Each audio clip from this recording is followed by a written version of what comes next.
네, 오늘은 개인 투자자들이 아마 가장 관심이 많으신 ETF 중에 하나일 것 같아요. 차이나 전기차 이야기를 좀 해보려고 하는데요. 차이나 전기차 운용사죠. 타이거 ETF의 김수정 매니저님 모셨습니다. 네, 안녕하세요. 타이거 ETF 김수정입니다. 진짜로 특히 유튜브 보는 분들이 가장 관심을 많이 가지고 계신 ETF 중에 하나일 것 같아요. 우선 짧게 말씀을 드리면 중국 전기차 기업들의 주가는 중국 증시 반등에 힘입어서 1월달 긍정적인 흐름을 보여줬고요. 지지부진했던 작년을 벗어나는 흐름을 명확하게 보여주고 있는 중입니다. 제가 2월 3일 촬영일자 기준으로 한 달 동안 수익률이 7% 정도라고 봐주시면 되고요. 그리고 상해 종합지수가 그 기간 동안에 5% 정도 상승을 한 것을 감안을 해보면 전체적인 지수 대비해서 아웃퍼폼을 했다. 그리고 제일 중요하게 보셔야 될 건 작년에 33%가 빠졌어요. 근데 그런 부분들을 좀 상쇄해서 올라오는 흐름들을 보이고 있어서 많은 분들이 관심을 가져주시고 계시다라고 보고 있습니다. 그러니까 차이나 전기차 ETF 흐름을 보면 올랐다 내렸다 이렇게 많이 등락을 좀 거듭하는 그런 모습인데 최근에 좀 올라온 거 이건 좀 이유가 있을까요? 1월 달에 전반적으로 알고 계시겠지만 글로벌 증시 훈풍이었습니다. 국내도 괜찮았고 미국도 괜찮았고 중국이 근데 특히 관심을 많이 받았었죠. 그 이유는 이제 제로 코로나가 완화되고 이제 부동산 정책들을 내놓으면서 경기 부양을 하겠다라고 얘기를 했던 부분들, 그다음 반시장적이었던 그런 기조가 조금 시장 친화적으로 변했던 부분들이 좀 긍정적으로 작용을 했다. 중국 증시가 사실 본격적으로 반등을 하기 시작한 건 12월 하반기부터라고 저는 생각을 하는데 그때 2023년 중국 경제 공작 회의에서 신에너지차 그 부분에 대해서 앞으로 우리가 밀어줄 것이다 라고 다시 한번 얘기를 했기 때문에 함께 이제 올라갔다라고 봐주시면 될 것 같고 그 중에서도 상해 종합지수 대비해서 중국 전기차 지수가 조금 더 많이 올랐잖아요. 근데 그 부분에 대해서 설명을 해드리자면 타이거 차이나 전기차 솔렉티브 ETF에도 가장 높은 비중으로 포함되어 있는 종목이 비아디인데 비아디가 1월 달에 한 10% 정도 올랐습니다. 오늘자 기준으로. 근데 그 이유는 연간 최대 전기차 판매량을 이제 12월 달에 기록을 했던 수치가 1월 달에 나오잖아요, 보통. 그래서 이제 12월 비아디 판매량은 전년비 153%가량 늘어났고 2배 이상 늘어난 거죠. 네. 전체적으로 증시를 억누르고 있던 매크로 이슈들이 많았는데 그런 중국 증시를 억누르던 게 먹구름이 좀 거치면서 원래 이 차이나 전기차가 가지고 있었던 성장 동력들이 이제 나타나기 시작했던 월이 12월이었다라고 보고 있습니다. 최근에는 그래서 차이나 전기차 투자하신 분들이 조금 따뜻하게 시간을 보내고 계실 것 같은데 근데 이 차이나 전기차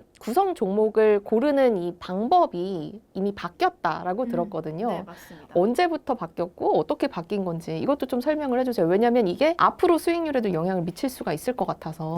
네네. 저희가 1월 13일 기준으로 이제 구성 종목이 바뀌었다라고 네. 봐주시면 되고요. 이게 어떻게 바뀌었는지를 설명을 드리면 우선 중국 전기차 산업이 저희가 출시를 했던 게 2020년도예요. 2, 3년 사이에 정말 많이 발전을 했습니다. 이제 이유에 대해서는 제가 뒤에서 또 말씀을 드리겠지만 더 넓은 커버리지를 제공하고자 저희가 좀 이번에 새롭게 단장을 했다라고 봐주시면 됩니다. 네. 원래 7개였던 중국 전기차 섹터 분류 체계를 34개로 변경을 하면서 근데 저희가 이렇게 왜 변경을 하느냐라고 물어보시면 미처 몰랐던 중국 전기차 밸류체인 기업까지 저희가 알게 될 수 있는 거죠. 예를 들면 어떤 게 있어요? 7개일 때는 몰랐던 밸류체인. 저희가 19개 종목이 추가로 됐어요. 근데 이제 섹터 비중을 보시면은 배터리 충전 장비 제조, 그다음 배터리 소재 및 부품, 분리막 제조 섹터 비중이 늘어났어요. 그러니까 원래는 몰랐던 친구들을 이렇게 세분화시키면서 알게 된 거죠. 종목 명칭 이따가 또 추가적으로 말씀드리겠지만 전기차 반도체 섹터도 추가가 됐습니다. 이 전기차 반도체가 사실 자율주행에도 들어가기도 하는데 반도체가 또 어디 들어가냐? 엔진에도 들어갑니다. 그래서 이따가 또 추가적으로 말씀을 드리겠지만 19개가 추가돼서 19%가 변했다라고 봐주시면 됩니다. 근데 그 19종목이 그럼 어디 섹터에 있는 애들이냐? 원래 있던 거에서 뭐가 달라졌냐 물어보시면 배터리 충전 장비 제조, 소재, 그 다음에 분리막 제조, 그 다음에 전기차 반도체에서 추가가 됐다라고 봐주시면 됩니다. 그래서 19% 정도 변경이 되고요. 내가 원래 투자해놨는데 이거 너무 많이 바뀌면 안 되는 거 아니냐라고 생각을 할 수도 있는데 큰 종목들 있잖아요. 대표 종목들 뭐 강북 리튬이라던가 그 다음에 이브 에너지, 비아디, CATL 이런 애들의 비중은 똑같습니다. 그러면 19%가 어디서 났냐? 맞아요. 어디서 나온 겁니까?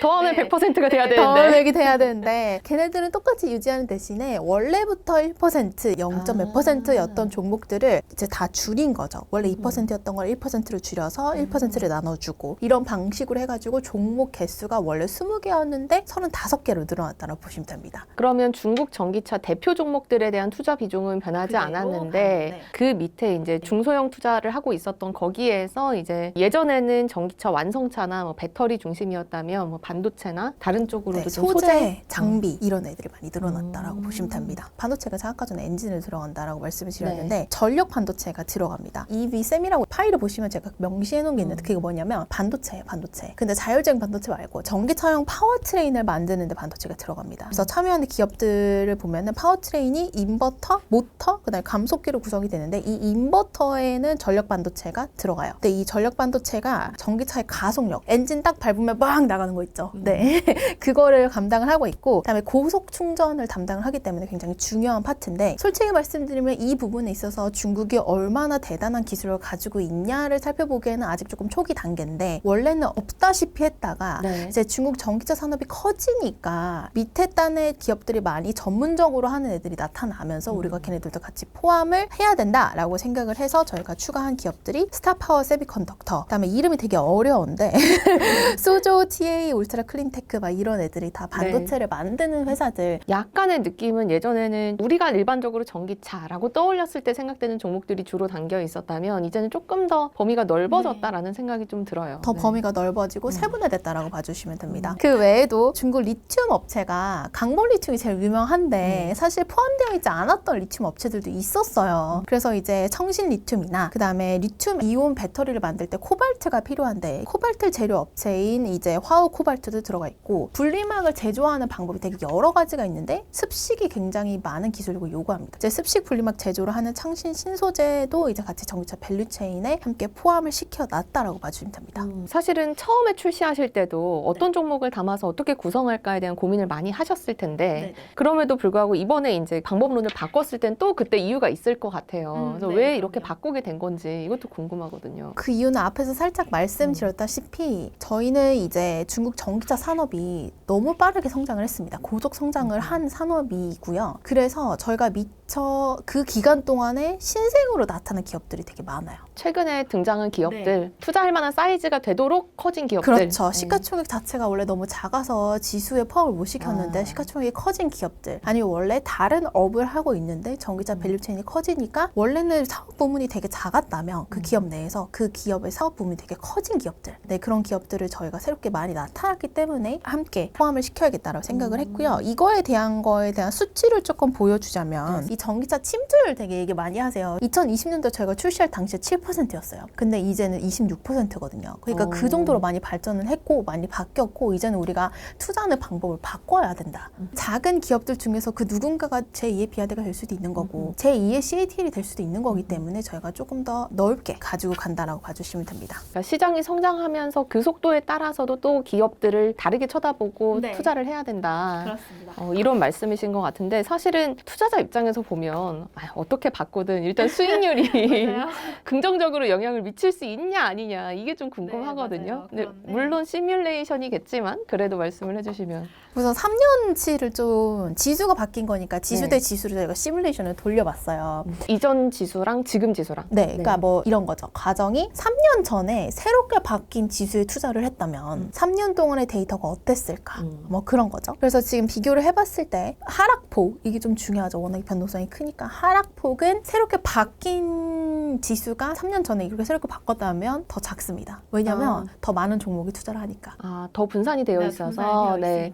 근데 특이하게 변동성은 똑같아요. 왜 그럴까? 저희가 이제 찾아봤는데 중국 전기차 기업들 보시면 아시겠지만 아무리 시가총액이 큰 기업들도 변동성이 굉장히 높습니다. 그렇기 때문에 이 전체 지수의 변동성은 변하지 않되 떨어지는 하락폭은 소폭 줄어들었다라고 봐주시면 될 것 같고, 연평균 수익률, 이거 되게 관심 많으실 것 같은데 기존에 이제 3년 동안의 연평균 수익률이 31%였다면 이 지수를 3년 동안 시뮬레이션을 돌려보면은 37.5%가 나온다라고 보시면 되겠고, 샤프 비율 같은 경우에도 이제 초과 수익률이죠. 무위험 대비해서 지수를 바꿨을 때 훨씬 더 높게 나온다라고 봐주시면 됩니다. 물론 이게 시뮬레이션 결과기는 하지만 이 말은 뭐냐면 작았던 기업들, 우리가 미처 몰랐던 기업들이 그 사이에 많이 성장을 했다는 뜻입니다. 이제부터 놓치면 안 된다라는 의미로 봐주시면 될 것 같습니다.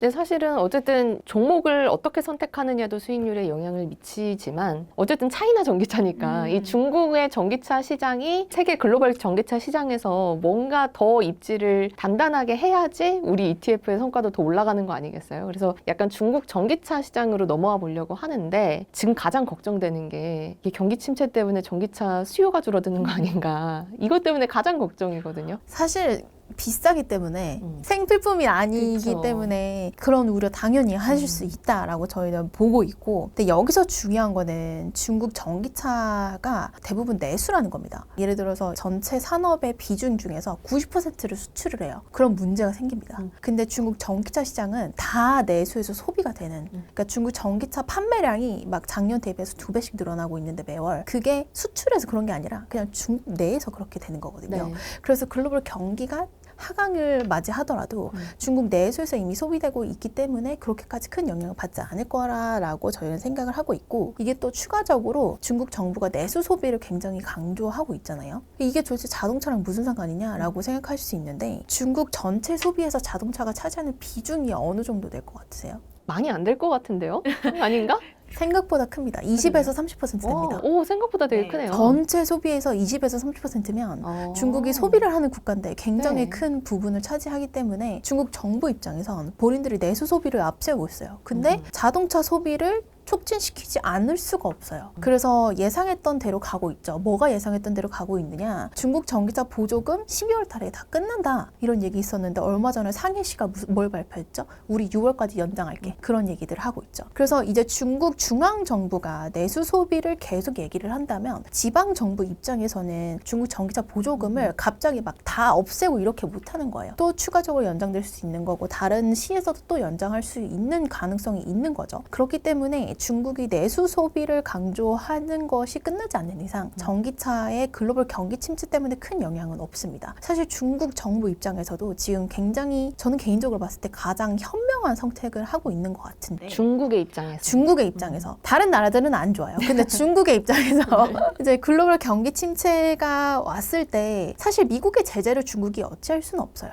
그 다음에 탈세계화라는 흐름도 어찌할 수 없고, 그렇기 때문에 중국은 우리 사람도 많고 소비도 많이 하고 생산도 많이 하는 국가인데 우리가 알아서 다 해결해보자 라는 얘기를 꺼내고 있는 거죠. 그래서 내수 소비를 얘기를 하고 있는 거고, 자기네들이 내수 소비를 했을 때 가장 효과가 큰 것들이 있죠. 필수 소비재도 들어가 있고, 근데 이제 20에서 30%를 차지하는 자동차, 그 중에서도 신에너지차가 계속해서 중국 정부 정책에 굉장히 큰 꼭지를 잡고 있는 이유는 다 중국 정부가 알고 있기 때문입니다. 네.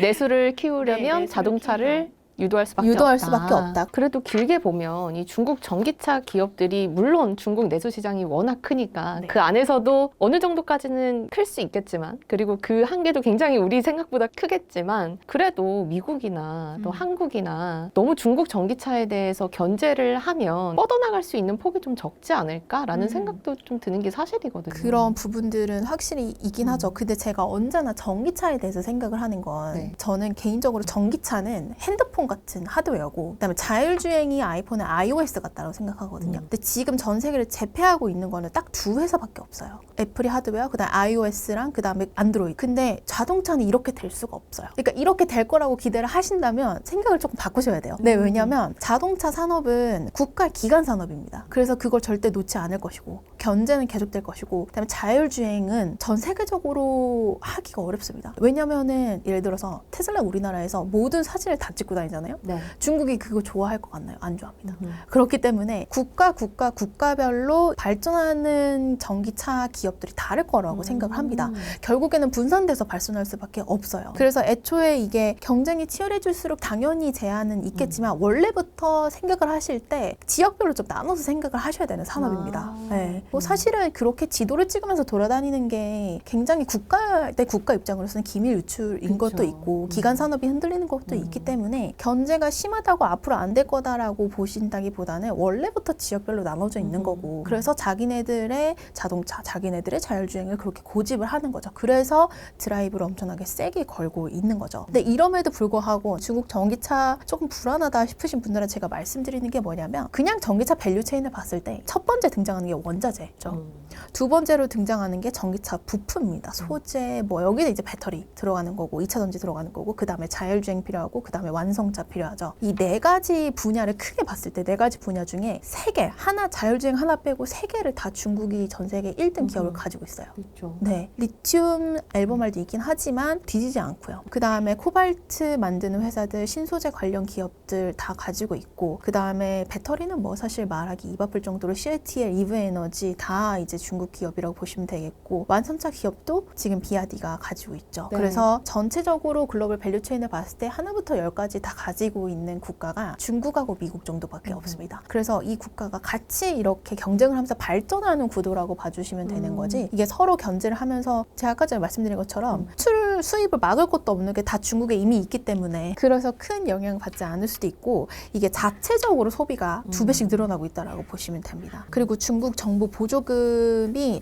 그렇게 크지가 않아요. 이제 상해시에서 나온 거 발표 자료 확인해 봤더니 한 200만 원 정도 보태준다고 하더라고요. 그러네요. 그러면은, 네. 한국보다 적네요. 네, 크지 않잖아요. 근데 그러면은 이제 별로 안 되는 거 아니냐라고 물어보신 다음에 제가 한 가지 더 말씀드리는 게 있습니다. 중국 전기차 기업의 보조금 의존도는 여러분들이 생각하시는 것보다 훨씬 낮습니다. 중국 기업들이 중국 안에서 장사를 할 때 네, 전기차 보조금에 의지하는 정도가 옛날엔 컸어요. 근데 이제는 사실 상관이 없어요. 돈을 안 줘도 사람들이 많이 사는. 네, 왜냐면은 이게 지금 2022년도에 중국에서 전기차가 그 전년도 대비해서 2배씩 팔렸어요, 매월. 근데 보조금 때문에 절대 아니에요. 왜냐면 2017년에 중국 상위 10개 모델 기준 판가에서 보조금 비율이 2017년에 35%였는데 2020년 기준으로 6%, 5%까지 하락했습니다. 그러니까 의존도가 5% 내외라는 거면 작년에 그렇게 차를 많이 산 사람들 입장에서는 보조금은 중요하지 않다는 뜻입니다.